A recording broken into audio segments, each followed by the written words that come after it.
Hi, everyone. Thanks for joining us today. My name is Dave Yosta. I'm the president of the Managed Service Provider Association of America. Today, we are joined by one of our fellow MSPs, Jeremy. Jeremy from NOYNIM. How are you? I'm doing well today. Thanks, Dave, for having us on. Not a problem. We're excited to have this time. We've been talking about it for a while, so I'm glad we're finally here. Yeah, likewise. Thank you. No problem. So you're from NOYNIM, right? So tell us a bit about NOYNIM and what NOYNIM is. Yeah, absolutely. I'm the vice president of sales and marketing at NOYNIM. I've been working for the company for just about 10 years now. And our focus is providing managed IT services and cybersecurity services to our clients for the most part. Okay. So you mentioned managed services, right? So IT services, cybersecurity. So is cybersecurity your speciality? So NOYNIM historically focused on managed IT, so IT support, systems, network monitoring, support, backups, antivirus, and over the last several years, we've gotten more into providing cybersecurity monitoring and advisory services. So it's not just cybersecurity, as we say. You do quite a wide gamut of services across the IT infrastructure, right?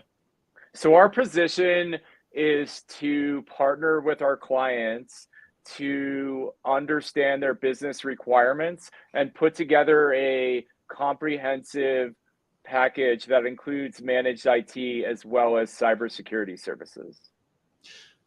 Okay, I understand what you mean. So I'm going to back you up there a little bit. I understand what you mean, but when you say you package managed services, if you could simplify that for anyone who's watching now in the future, what does that mean exactly? Absolutely. So managed IT generally refers to IT support, so help desk, Yeah. on-site support, managed EDR, managed email security, managed backups, and disaster recovery. And cybersecurity, where you draw the line, generally refers to monitoring, advisory, IT risk assessment, cybersecurity, diligence type engagements. Okay. So you mentioned a lot of cybersecurity there, right? And I understand you do a lot of other technical services as well. I get that. In your field, because you speak to a lot of companies, right? But in your field, what are you noticing that is the number one feature coming up that companies are asking for? So with unprecedented levels of cybercrime, Yeah. generally most companies are concerned about their cybersecurity posture, or they've experienced some kind of pain as it pertains to cybersecurity or systems configurations or performance. Okay. And then NOYNIM comes in, understand, offers that package or that solution or that assistance with that. And then you obviously have an entire team that focuses on various aspects of those services, correct? Correct. And are you local? I know you're in Denver, but are you local just in the Colorado region, or do you operate internationally, or where do you operate? So NOYNIM last year made the decision to partner with a private equity fund Okay. that is solely focused on managed IT and cybersecurity firms. So in the last 1 year, our footprint has brought in a great deal. So we Okay. have an office in New York City. We have a security operations center in Jacksonville, Florida. We have a company in California that's solely focused on state and local governments and education. So our services are offered throughout the nation and really throughout the world now with our partnership with private equity fund. And so I caught there throughout the world. So you're obviously international as well. Correct. Okay. And your support team, obviously 365 days a year, correct? Correct. And I mean, everyone asks this question, and I think all companies, and maybe you agree with me here, but a lot of companies are looking for that 24/7 support, right? Correct. With you guys being international and what they call and what they refer to as around the sun coverage, how does that work for you guys? We have well, we staff a single call resolution help desk that we don't outsource, and Okay. then after business hours in Colorado Mountain Time, we roll over to an after hours or a third shift in order to provide those services. And and also a big part of our business is systems and network maintenance. So you can't reboot networking equipment and critical infrastructure during business hours. So we've always provided this type of service, like an around the clock service. Sure. Yeah, I think I think rebooting an essential operating system during business hours might be a little bit of a detriment there, right? It doesn't usually work for most people. That's funny. That you know what, we say that and we laugh about it now, but I have to wonder as how many people actually do it. Right. Right. I think it's funny that that's like a two-pronged thing, right? It's like Yeah. how many people actually are proactive about maintaining their critical infrastructure, and then also how many people are actually doing it. So yeah, no, I agree with you. Well, let's actually talk about that very quickly. So you mentioned they're maintaining critical infrastructure. Now, you guys do that. I understand that, right? How do you do that?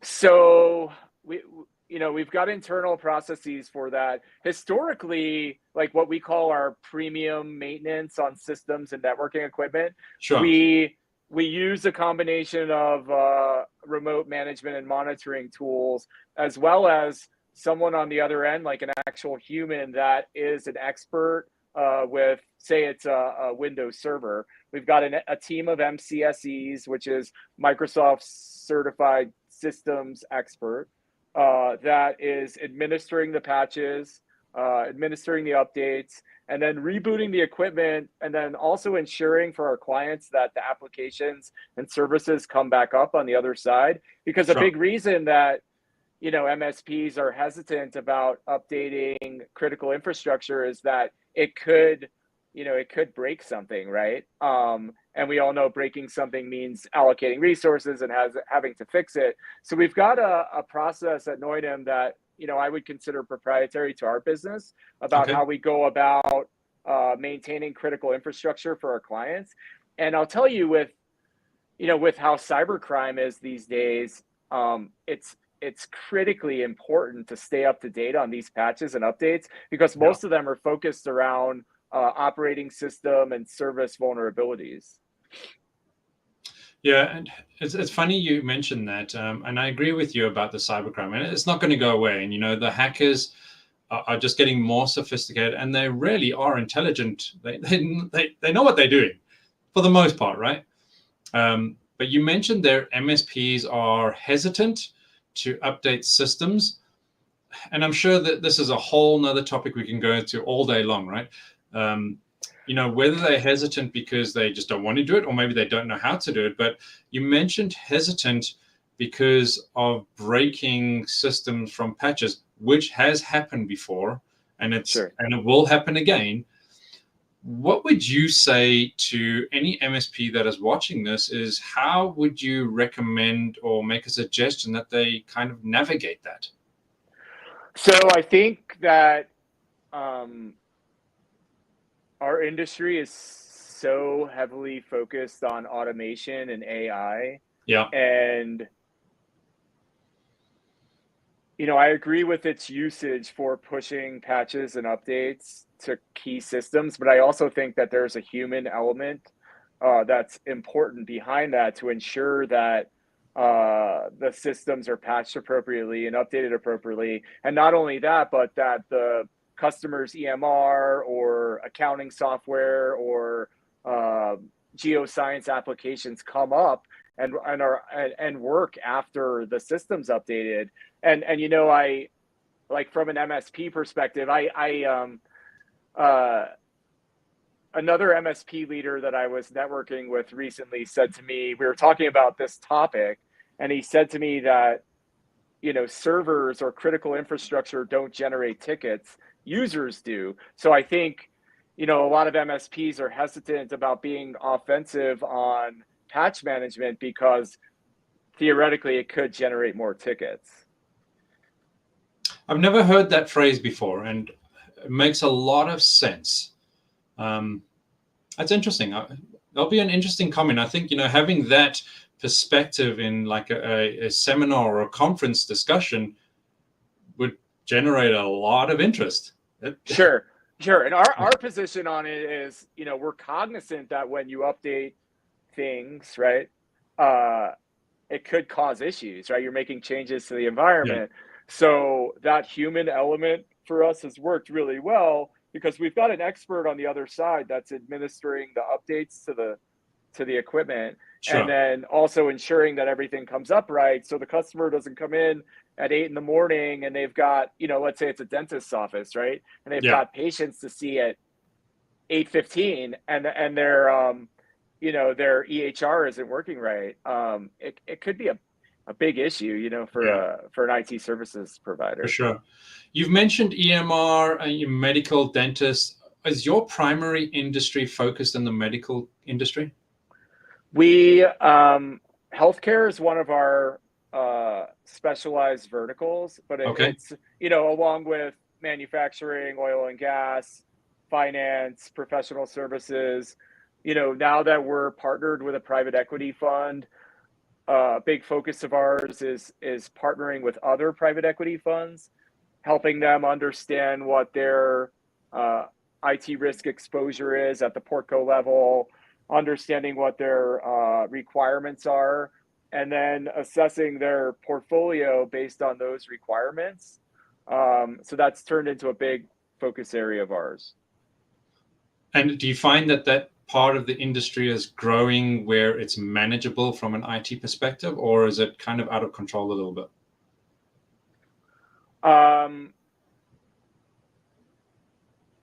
So usually our clients will bring us in for pre-close diligence. Sure. And then they lean on us. And it's nice that, and a big part of our business is that we've got an advisory practice that's full of VCIO, VCSO type guys. So we come in on the pre-close diligence side, and then we're able to run everything from remediation to services to monitoring to SOC services to advisory.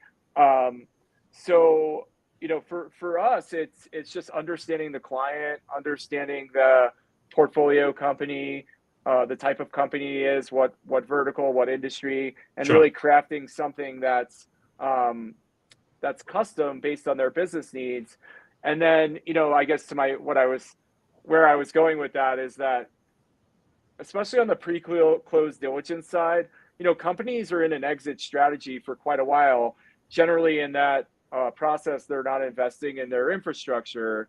So we find that we come in, we assess the environment, and then there's a remediation process as well. So I mean, we have the resources and the expertise to be able to manage situations like that. Fantastic.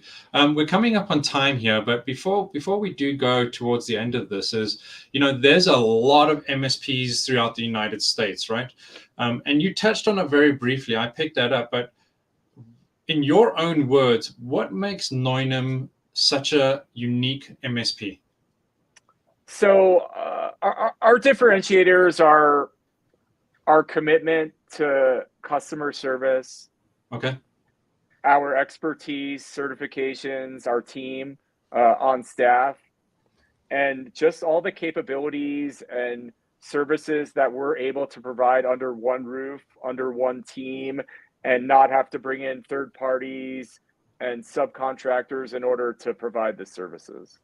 That's fantastic. It's very clear through, speaking with you that it's a very well-oiled machine. It sounds like you have a lot of processes, you have a lot of checks and balances, which is really nice to hear, right? So thank you for that. And, thank you for contributing to that, to the MSP community. It just makes, us as an MSP more reliable, and you're doing a great job. So I really thank you for that. We're going to close in right now. Before we do close, is there any last comments you'd like to say to anyone either watching now or in the future?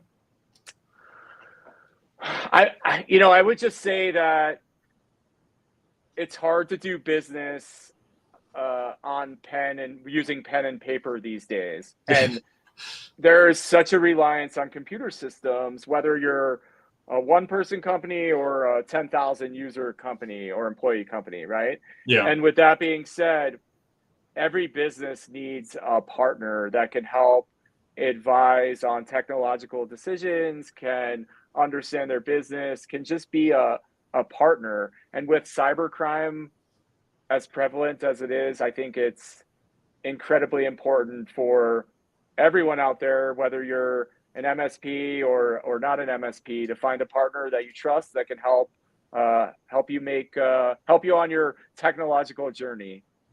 Awesome. Jeremy, thank you so much for your insight. Thank you so much for this time. Anyone who wants to reach out to NOYNIM, their website is down below.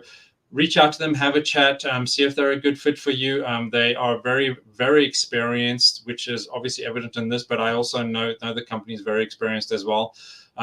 Jeremy, thanks for your time. I really appreciate it. Thanks, Dave. Thank you so much. No problem. Thanks, everyone. Have a great day. Bye-bye.